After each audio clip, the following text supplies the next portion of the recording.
this is supposedly what's left of the great library of Alexandria. Now, as the story goes, this was the place where everybody from all across the land, the Greeks and Romans, the Persians, even Asia, everywhere, everybody came to learn and be taught by our ancestors. Some people even came over and they dropped off certain information and certain teachings. But for the most part, it was used to teach and store information that was supposed to be passed down from generation to generation, civilization to civilization, so each generation can grow and be stronger and better than the previous. But for some strange reason, somebody thought it would be a great idea to destroy it. But why? My theory why, I will tell you in a few minutes. But back to what I was saying. The fact that this place held all this important information and somebody would go out their way to destroy it should have everybody thinking about the why. And what did they do with majority of the information? Because I'm pretty sure that what they needed, they took out of there as quick and fast as possible. But as the story goes, Caesar came over on his invasion ship and realized once he got close that he was outmanned, outnumbered, and outgunned. So he thought to himself, let's burn down the great library. So not only does he burn down the great library, he also had the ship shoot cannonballs at the Sphinx and destroy the face of the Sphinx at the same time. Why? What was the point of that? I never got that. That makes absolutely no sense.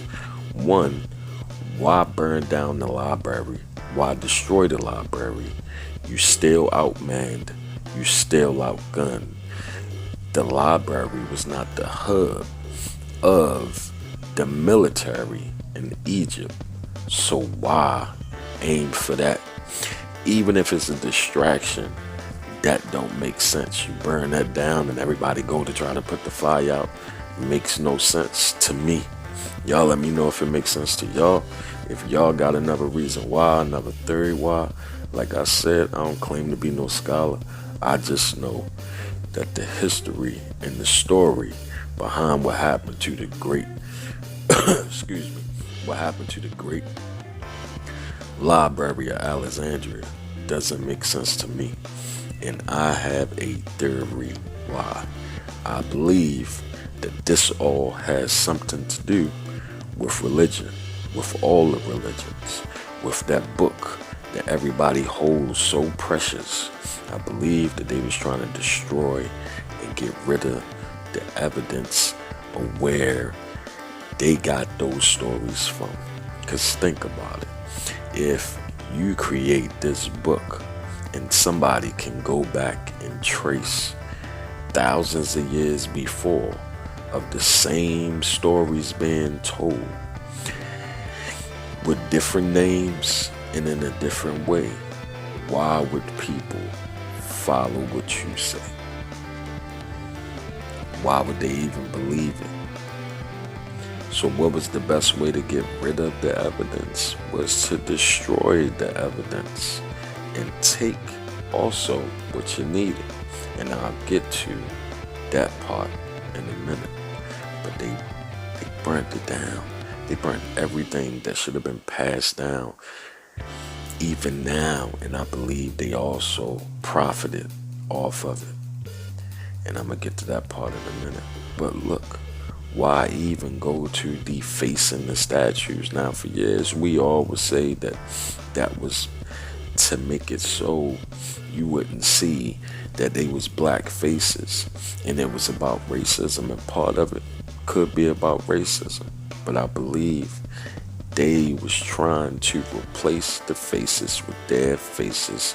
So even if you see that the stories are coming out of there, you would give them credit for not only the stories, but for the artwork and for the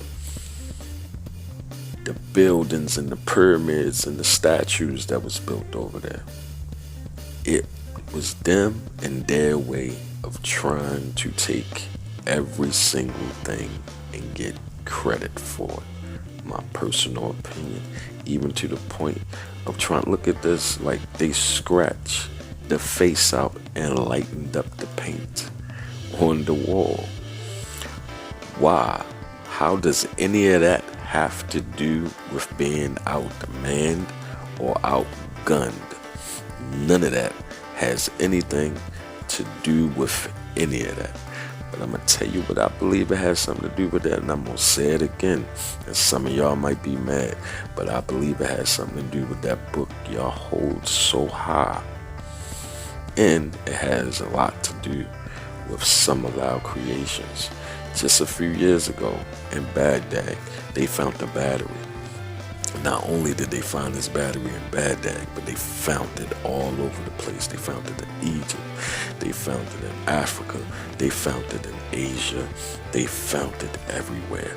And it dates back. And they having trouble with the date back because it actually dates back before a time where our ancestors wasn't even supposed to have tools to create something like this. So they having an issue with that. They have a few things that scientists have set to the side, and I can't remember what the name of it is, but if you looked it up, because I don't do a whole lot of Googling, I try to read on my own and try to memorize shit, and I'm freestyling right now, so I didn't write none of this down. And I think they call it out of place or out of timeline, where they got all these groups of items that been found that they can't date to a time period because it's too old and it doesn't sound right. It almost date back to before recorded life of man. This is what scientists say. I know what all y'all gonna say. Are you gonna believe with the way scientists say and da da da and all this other BS?